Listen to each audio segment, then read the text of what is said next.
Habari za wakati huu, karibu tena ndugu mpenzi mtazamaji wa Daily Online TV. Uko nami mtangazaji wako Emmanuel Maijo, Dubai.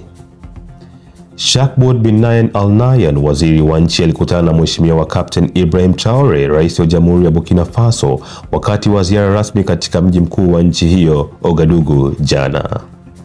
Sheikh Maktoum bin Mohammed bin Rashid Al Maktoum, mwenyekiti wa mamlaka ya ukaguzi wa fedha, ametoa uamuzi mpya unaolenga kuwalinda wafanyakazi wa umma wanaoripoti makosa ya kifedha na kiutawala.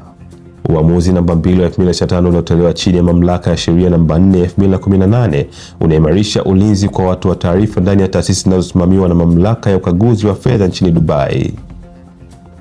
Habari za biashara.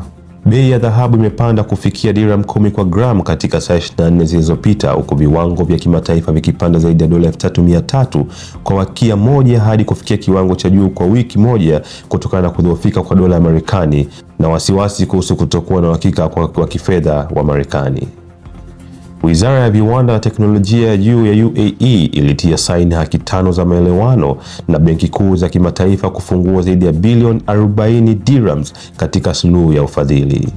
Mikataba hiyo inalenga kuchochea upanuzi wa viwanda, kusaidia SMEs na kuendeleza upatishaji wa teknolojia za hali ya juu kulingana na malengo na maendeleo endelevu ya UAE.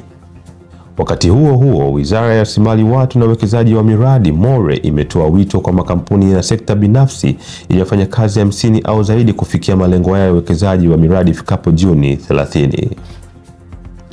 Habari za kimataifa.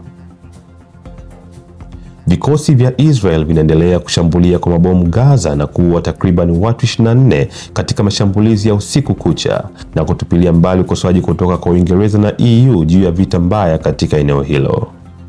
Wabunge wa Uganda Jumanne walipitisha mswada unaoungwa mkono na serikali wa kuidhinisha kesi za kiraia katika mahakama za kijeshi na kukaidi ukosoaji ulioenea wa viongozi wa upinzani na wengine walioitia kuwa ni ishara ya kurudi nyuma. Sheria hiyo yenye utata ilianzishwa mapema mwaka huu baada ya mahakama ya juu kutoa uamuzi kwamba raia hawawezi kufikishwa mahakamani, ikihoji uwezo wa maafisa wa kijeshi ambao hawajafunzwa kutoa haki. Waziri wa mambo ya nje wa Marekani Marco Rubio alisema Jumanne idadi ya visa ambayo imebatilisha huenda ni maelfu, akiongeza kuwa anaamini bado kuna mengi zaidi ya kufanya.